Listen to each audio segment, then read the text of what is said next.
नमस्कार दोस्तों, स्वागत है आपका हमारे चैनल पर। आज का वीडियो बेहद खास है क्योंकि हम बात करने जा रहे हैं एक ऐसे धार्मिक अनुष्ठान की जो भारतीय संस्कृति का अहम हिस्सा है, श्राद्ध। श्राद्ध क्या है, इसकी उत्पत्ति कैसे हुई और इससे जुड़ी पौराणिक कहानियां क्या-क्या हैं और यह अनुष्ठान करने से हमें क्या लाभ होते हैं, इन सभी सवालों का जवाब आपको इस वीडियो में मिलेगा।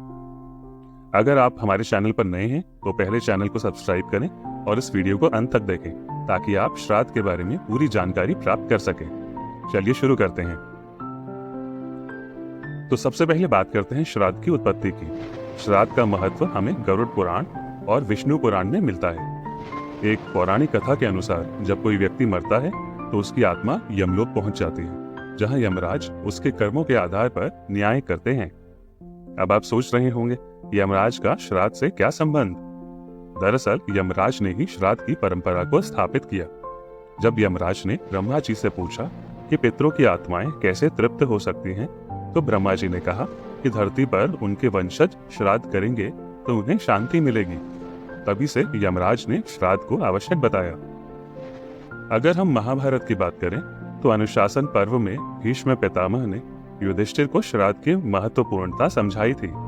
उन्होंने कहा था कि जब पितृ तृप्त होते हैं तो वे अपने वंशजों को आशीर्वाद देते हैं, जिससे उनके जीवन में सुख, शांति और समृद्धि आती है।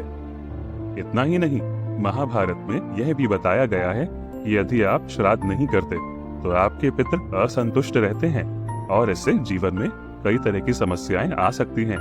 इसीलिए श्राद्ध को अत्यधिक महत्वपूर्ण माना गया है। अब बात करते हैं एक और दिलचस्प पौराणिक कथा की। यह कथा है राजा नहुष की, जो गरुड़ पुराण में वर्णित है।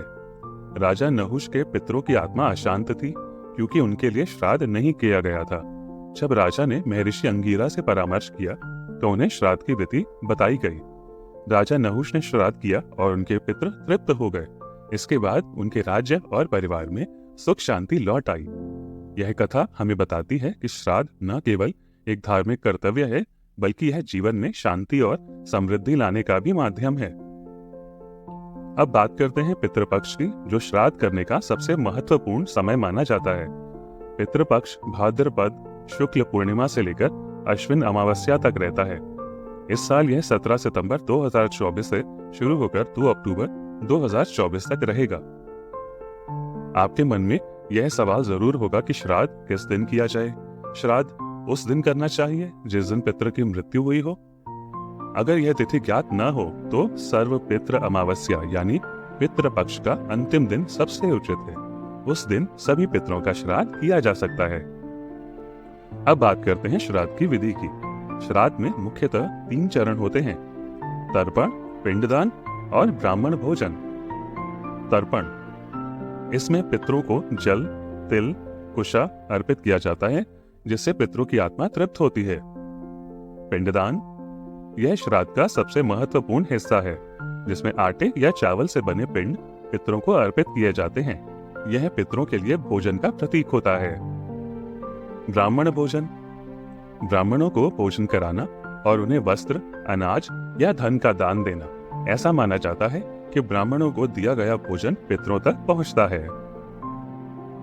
अब बात करते हैं श्राद्ध करने के लाभों की।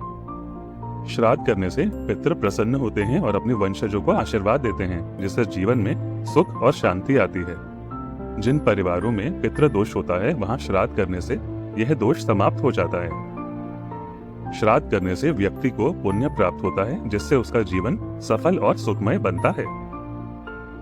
एक और महत्वपूर्ण कथा हमें ब्रह्म वैवर्त पुराण में मिलती है, जहां राजा हरिश्चंद्र ने अपने पिता के लिए श्राद्ध किया और उनकी आत्मा को मोक्ष दिलाया। और यह कथा बताती है कि एक पुत्र का श्रद्धा भाव पितरों की आत्मा को तृप्त कर सकता है और उन्हें शांति दिला सकता है।